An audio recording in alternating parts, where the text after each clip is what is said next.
पूछते रहते हैं कि आप अहले हदीस क्यों? अरे मैं अहले हदीस हुआ ही नहीं था कभी। मैंने तो दीन को जब समझा, जब मैंने तजाद देखा ना, हदीस और कुरान का टकराव देखा, और मैंने फैसला कर लिया अंदर ही अंदर कि मैं कुरान और सुन्नत पे चलूंगा, सहाबा वाला इस्लाम। मुझे क्या पता था अहले हदीस क्या होता है? हमको तो बचपने से पढ़ाया गया कि अहले हदीस गुस्ताखे रसूल होता है, यहूदी होता है, रसूल को मानता ही नहीं। इसलिए हमने कभी झांक के देखा ही नहीं। किसी अहले हदीस को देखते रास्ता मोड़ लेते थे कि सलाम न करना पड़ जाए भैया, इनके सलाम से निकाह टूट जाता। वो यही सिखा रखा था, धोखे में सलाम कर लिया, बीवी हाथ से निकल जाएगी। जब हिदायत हमको मिली, हमने जब समझा कि कुरान और सुन्नत पर चलना ही दीन है, हमने चुपके से इस्तीफा दिया, घर पहुंच गए। तो 2 साल के बाद मेरी तकरीर हो रही थी, कहीं पर एक अहले हदीस ने सुना और उसने मुझसे कान में आकर कहा कि हजरत, सुबह मेरे घर आया, उसने कहा कि आज जो आपने तकरीर की है ना, वो बिल्कुल मेरे मौलवी जैसी की है। तब दिल में ख्याल आया इसके मौलवी को भी आजमा के देखें, और देखा, और तब पता चला कि यार हम तो अहले हदीस हो गए। ये अहले हदीस होने के कई साल बाद मुझे पता चला कि मैं तो अहले हदीस हो गया। वरना तो हम डर के, मतलब जिसे होता है ना कि हमारे यहाँ कहावत है कि दूध का जला छाछ को भी फूंक के पीता। दूध से किसी दिन मुंह जल जाए ना बिल्ली का, तो छाछ को भी पिएगा तो फूंक फूंक के पिएगा, कहीं ये भी ना जला दे। तो हम तो इतना हसास हो गए थे कि हम तो एक एक चीज सोच समझ कर करते थे, कुरान और सुन्नत को देखते थे, और हम बाकायदा तजर्बे के लिए उनके बीच में गए। अहमदिया सल्फिया एक मरतबा गए सिर्फ ये देखने के लिए कि ये लोग नमाज कैसे पढ़ते हैं। जो तिरमिज़ी में पढ़ाया हुआ था मिशकात में, जो एक एक अदाब नमाज के, तो उनमें से हर आदमी को ध्यान देता रहा कि एक एक अदा जो इनकी रसूल से मिल रही, क्योंकि सब हदीस में मैं पढ़ा चुका था। तो कदम ब कदम आगे बढ़ता रहा, देखता रहा, और मैं हो गया वो इस्लाम मैंने कबूल कर लिया जो इस्लाम अल्लाह ने नाजिल किया रसूल पर, और जो इस्लाम रसूल ने सहाबा को दिया।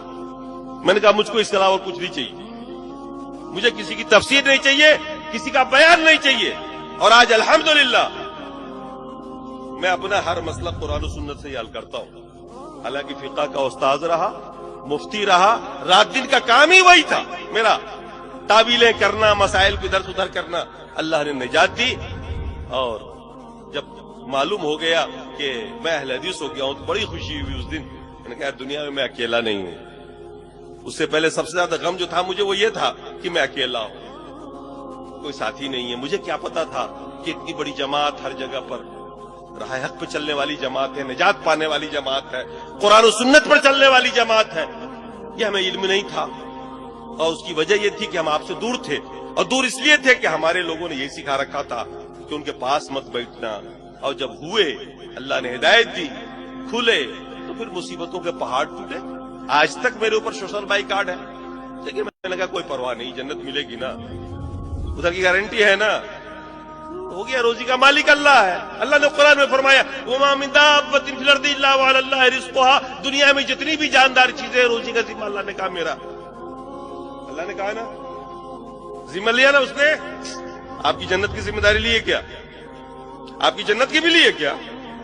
ली है क्या कि तो जन्नत में हर हाल में डाल दूंगा? नहीं ना ली है। उसकी फिक्र करो जिसकी नहीं ली है, उसकी फिक्र क्यों कर रहे हो जिसकी ली रखी? तो रोजी की जिम्मेदारी उसके ऊपर। अब हमारे बहुत सारे साथी उलमा है, वो जमाने वाले मिलते हैं, समझाता हूं, बताता हूं, वो समझ लेते हैं, बात मानते हैं कि हक पर आप ही हैं, सब कुछ ठीक है। लेकिन भाई आपके यहाँ तो मामला बड़ा खराब है, न नजराना है, न फातिया है, न मिलाद है, वहां तो ले दे के सूखी तनख्वाह है, हमारा घर नहीं चलेगा उससे। वो यही कहते हैं। मैंने कहा अभी तुम मोमिन नहीं हो, तुमने अल्लाह को रज़ाक नहीं जाना, तुमने इनको रज़ाक जाना हुआ है। मैंने कहा उलमा अहले हदीस भी कम मोटे नहीं होते हैं, वो भी खाते हैं, और अवामी माशाल्लाह खूब खा रही है, अल्लाह का रोजी दिया हुआ होता है। मैंने कहा डरो मत, अगर वाकई अल्लाह से मोहब्बत करते हो तो अल्लाह के कुरान को पढ़ो, रसूल की हदीस को पढ़ो, और आ जाओ मैदान में, चल पड़ो इसके ऊपर। किसी मलामत करने वाले की मलामत की परवाह मत करो। दुनिया क्या कह रही है, खुद को ये देखो कि अल्लाह तुम्हें क्या कह रहा है। ये देखो अल्लाह तुम्हें क्या कह रहा है। दुनिया वाले कह रहे थे इब्राहिम को, क्या कहते थे इब्राहिम के बारे में? क्या कहा उन्होंने जब हज़रत इब्राहिम ने उनके वो तोड़ा था ना, कहा कि फतन, एक नौजवान है जो ऐसा ऐसा बोल रहा था, फतन कुरान में आया। लेकिन अल्लाह ने क्या कहा इब्राहिम को? काना उम्मतन। अकेले इब्राहिम को क्या कहा? उम्मत का। अकेले इब्राहिम अलैहिस्सलाम को क्या कहा? लोगों की निगाहें क्या देख रही थी? इब्राहिम एक जवान है अकेला, लेकिन अल्लाह क्या देख रहा था? इब्राहिम अलैहिस्सलाम को उम्मत। खुद को आप अल्लाह की निगाह से देखना सीखिए कि अल्लाह ताला आपके बारे में क्या कह रहा है, रसूल क्या कह रहे हैं, आपके बारे में क्या चर्चे हैं आसमान पर। ये मत देखिए कि जमीन पर आपके बारे में क्या चर्चे हैं। जन्नत उधर से मिलनी है, रोजी वहां से मिलनी है। समाज को न देखिए, रिश्तेदारों को मत देखिए, ये सबसे बड़ी रुकावटें हैं। यही रुकावटें मुशरिकीन मक्का के सामने में भी थी। वो भी इस्लाम को समझते थे, कबूल नहीं करते थे, कहते थे मैंने अपने बाप दादाओं को ऐसा करता हुआ नहीं देखा। मेरे दोस्तों, खैर इसी में है कि अल्लाह के पैगाम को पढ़ो, चलो, रसूल की हदीस को पढ़ो, उसकी तबाह करो, दीन पर चलो, और कोई जो कलादा आपके गर्दन में हो ना, गर्दारी दुपट्टा, उसको निकाल के बाहर करो। यही है इस्लाम। जो भी दुश्मन है मेरे सलफ का,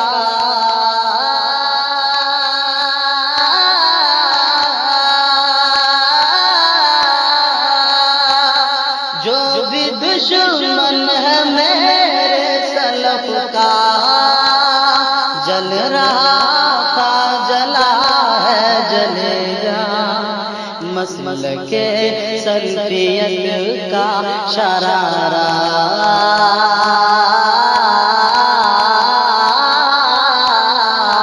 मसलके सल्फियत का शरारा, हाय रोशन रहेगा।